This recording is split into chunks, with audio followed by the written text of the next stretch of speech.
Hello friends, welcome in Pushpa's tutorial. Today we are learn the subject English Balbharti Standard 2nd English Medium.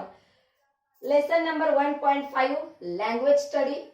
Question number first, that is listen carefully and answer the following questions. म्हणजेच काळजीपूर्वक ऐका आणि विचारलेल्या प्रश्नांची उत्तरे द्या. पहिला प्रश्न विचारलेला आहे व्हॉट इज युअर नेम. तुमचं नेम काय आहे. Suppose your name is Ayush, you can say Ayush. तर माझं नाव आहे पुष्पा, मी काय म्हणणार पुष्पा. पुढे विचारलेलं आहे are you a boy or a girl. म्हणजे तुम्ही मुलगा आहात की मुलगी आहात. तर काय म्हणणार तुम्ही. जर मुलगा असाल तर म्हणणार आय एम ए बॉय. जर तुम्ही मुलगी असाल तर म्हणणार I am a girl. Okay. पुढे प्रश्न विचारलेला आहे who all are there in your family. तुमच्या फॅमिलीमध्ये कोण कोण आहेत. तुमच्या फॅमिलीमध्ये तुमचे आई वडील असतील, मम्मी पप्पा असतील तर काय म्हणणार फादर, मदर, सिस्टर. जर तुमची बहीण तुमच्या सोबत असेल तर सिस्टर, ब्रदर, भाऊ असेल तर ब्रदर, भाऊलाच काय म्हणतात ब्रदर.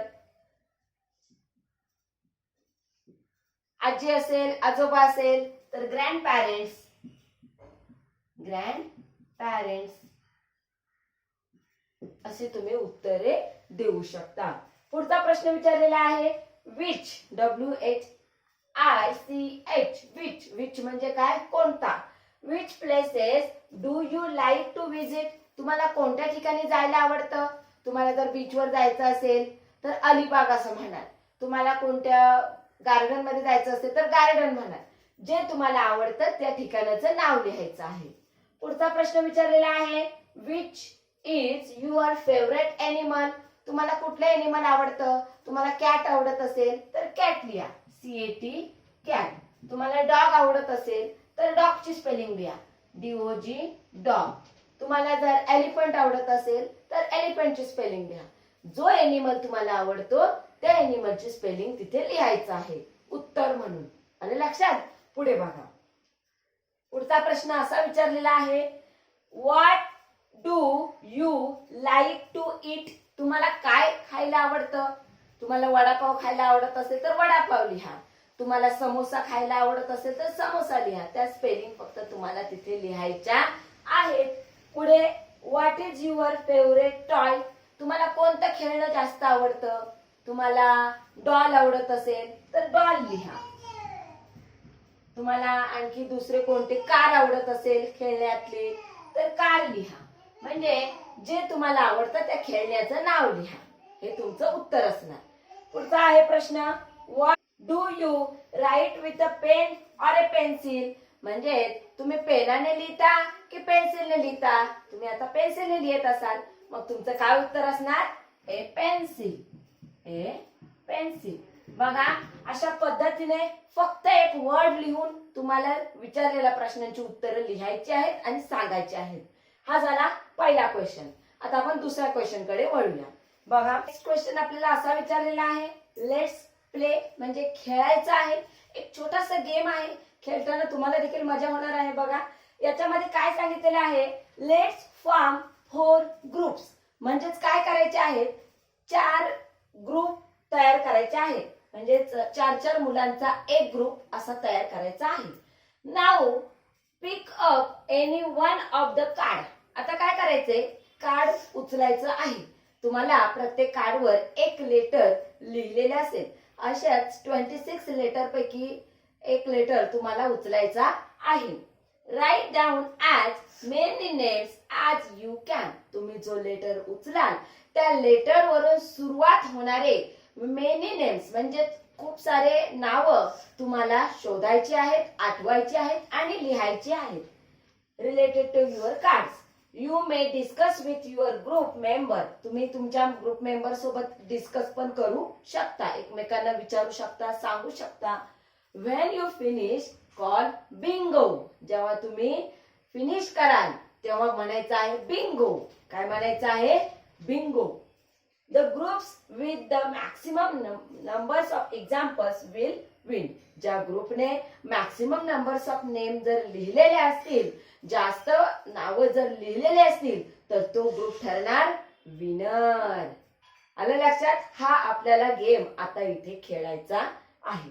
बघा, आपल्याला एक एक्झाम्पल्स म्हणून हे दिलेले आहेत, जे तुमच्या टेक्स्टबुक मध्ये आहे. बघा, इथे नेम लिहायचे आहेत, म्हणजेच मुलांची नावं, मुलींची नावं लिहायची आहेत. दुसरं आहे प्लेस, म्हणजेच ठिकाणांची नावं लिहायची आहेत. तिसरं आहे एनिमल, म्हणजेच प्राण्यांची नावं लिहायची आहेत. आणि चौथं आहे थिंग्स, म्हणजेच वस्तूंची नावं लिहायची आहेत. ओके. आता एक मुलगा उठला, त्याने एक लेटर, एक कार्ड उचललं. तो नेमका काय निघाला? ए. आता ए वरून त्या मुलाला नावं लिहायची आहेत. तर ए वरून नावं कोणकोणती आहेत? मग तो आठवू लागला. पहिलं त्याला अमित हे नाव आठवलं. दुसरं त्याला अमोल हे नाव आठवलं. तिसरं त्याला आयुष हे नाव आठवलं. चौथं त्याला अरुणा हे नाव आठवलं. म्हणजे असं त्याने ए लेटर्स वरून maximum numbers of name remind केले, आठवले आणि लिहिले. नंतर दुसरा मुलगा आला. त्या मुलाने एक कार्ड उचललं, त्यातला पी हा लेटर त्याच्या हाती सापडला. तर पी या लेटरवरून त्याला प्लेसची नावं लिहायची होती. त्याने पहिलं नाव लिहिलं पुणे. दुसरं काय नाव लिहू शकतो तो? पाताळगंगा. पाताळगंगा. अजून काय लिहू शकतो?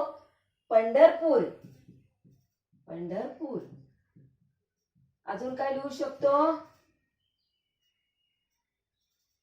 काय आठवते तुम्हाला? प वरून नाव असलेलं ठिकाण? पनवेल. बरोबर, पनवेल. हे अशी त्याने नावं आठवली. पी या लेटर पासून सुरुवात झालेले ठिकाणांची नावं. पुढे तिसरा मुलगा त्या लेटर पाशी गेला, लेटरच्या कार्ड जवळ. त्याने त्या कार्ड्स मधून एक कार्ड उचललं. ते नेमकं निघालं सी. सी कार्ड निघालं. आता त्याला सी या लेटर पासून सुरुवात होणारे एनिमल्स शोधायचे आहेत, आठवायचे आहेत. तर सी येते कॅट. अजून काय असू शकतो? सी वरून काऊ. COW, काऊ. बरं की नाही? अजून काय असू शकतोय? आठवा बरं. सी वरूनच आपल्याला आणखी एनिमल्स शोधायचे आहेत, कारण जो मॅक्सिमम नंबर्स शोधणार आहे तो विनर ठरणार आहे आणि तो बिंगो असं म्हणणार आहे. अजून आहे थिंग्स. तर चौथा मुलगा आला, तो त्या कार्ड जवळ गेला. तर त्या कार्ड पैकी एक कार्ड उचललं, ते नेमकं बी निघालं. तर त्याला बी वरून, बी ह्या शब्दापासून सुरुवात होणारे वेगवेगळ्या वस्तूंची नावं लिहायची आहेत. बॉल, नंतर BAT बॅट, नंतर अजून कुठलं होऊ शकते? बॉल, BALL बॉल, नंतर बाउल, BOWL बाउल. बाउल घेतो की नाही, त्याच्यामध्ये काही आपलं चोकोज वगैरे टाकून खातो, त्याला बाउल म्हणतात. अजून काय काय असू शकतो? BAT pad, BALL ball, BOWL ball. अजून बंच, BUNCH बंच. बिंगो. म्हणजे मी माझं कंप्लीट केलेलं आहे. तर ह्या मुलाने या 3 मुलांपैकी मॅक्सिमम नंबर्स ऑफ स्पेलिंग लिहिलेले आहेत, मॅक्सिमम नंबर्स ऑफ वर्ड्स लिहिलेले आहेत. म्हणजेच हा थिंग्स लिहिणारा जो मुलगा आहे तो विनर ठरला आहे. तर असं तुम्हाला हे लेटर्स उचलून त्या गोष्टींचे मॅक्सिमम नंबर्स ऑफ वर्ड्स लिहायचे आहेत. जो मॅक्सिमम नंबर्स ऑफ वर्ड लिहिणार तो जिंकणार. असा हा गेम आहे. तुम्ही घरी पण खेळा, तुमच्या आई वडिलांसोबत, मम्मी पप्पा सोबत, तुमच्या दादा दीदी सोबत. तर तुम्हाला नक्की मजा येईल. आले लक्षात? आता आपण नेक्स्ट क्वेश्चन बघू. दुसरा क्वेश्चन आपल्याला असा विचारलेला आहे, read the following passage carefully, underline the names of what people. म्हणजे जे माणसांचं नाव आलेलं असेल, व्यक्तीचं नाव आलेलं असेल, त्याला पीपल मध्ये आपल्याला लिहायचं आहे, अंडरलाइन करायचं आहे. दुसरा आहे प्लेसेस. प्लेसेस म्हणजे ठिकाण. ठिकाणाचं नाव जर त्या पॅसेज मध्ये असेल तर तो आपल्याला अंडरलाइन करायचा आहे, प्लेसेसच्या कॉलम मध्ये लिहायचं आहे. तिसरा आहे थिंग्स. थिंग्स म्हणजेच वस्तू. जर एखाद्या वस्तूचं नाव त्यामध्ये आलं असेल तर ते वस्तूच्या कॉलम मध्ये लिहायचं आहे, अंडरलाइन करायचे आहे. आणि चौथं म्हणजे फ्रुट्स. जर एखादं फळाचं नाव आलेलं असेल तर ते फ्रूटच्या कॉलम मध्ये लिहायचं आहे. बघा मी हा पॅसेज आता वाचून दाखवणार आहे तुम्हाला. तुम्ही देखील माझ्या मागून वाचण्याचा प्रयत्न करा. ऐका काळजीपूर्वक मी जे बोलत आहे आणि त्यांतीलच आपल्याला माणसाचं म्हणजेच व्यक्तीचं नाव, एका ठिकाणाचं नाव, एका वस्तूचं नाव आणि एका फळाचं नाव अंडरलाईन करायचं आहे आणि लिहायचं आहे. बघा टुडे म्हणजेच काय, आज. Is Raju's birthday. राजूचं काय आहे, बर्थडे आहे. पीपल मध्ये काय येणार, राजू. एका व्यक्तीचं जर नाव आहे तर ते मी पीपल मध्ये लिहिणार. तर today is Raju birthday. Raju is a person name which is write in people column.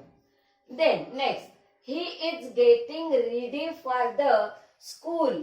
कुठे झाला आहे, स्कूल साठी रेडी झाला आहे. स्कूल हे काय आहे, एका ठिकाणाचं नाव आहे, एक जागा आहे.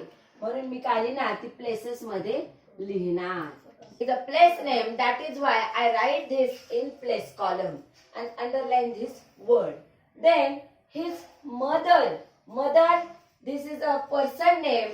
That is why I write this name in people column. Mother. तुम्हाला ते people मध्ये segregate करून घ्यायचं आहे. Mother gives him a mango plant. Mango हे एका फळाचं नाव आहे. म्हणून मी ते फ्रुट्स मध्ये लिहिणार मँगो. प्लांट. प्लांट ही काय आहे, एक वस्तू आहे.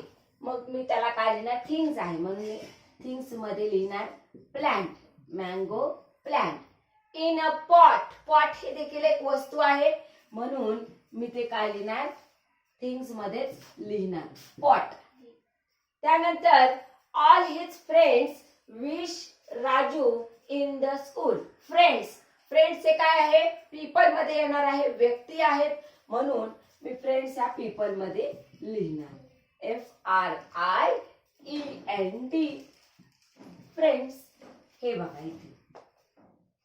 ओके, म्हणजे फ्रेंड्स मी कुठे टाकला, पीपलच्या कॉलम मध्ये.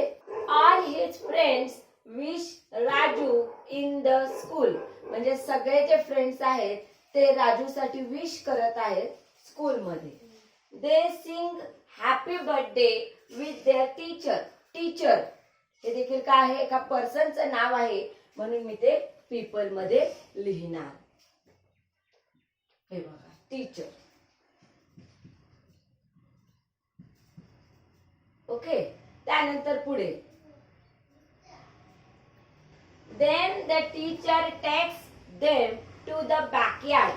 कुठे घेऊन गेले टीचर त्यांना, बॅकयार्ड मध्ये घेऊन गेले, मागच्या मैदानात घेऊन गेले. ते प्लेस आहे म्हणून मी तो वर्ड लिहिणार प्लेसेस मध्ये, बॅकयार्ड.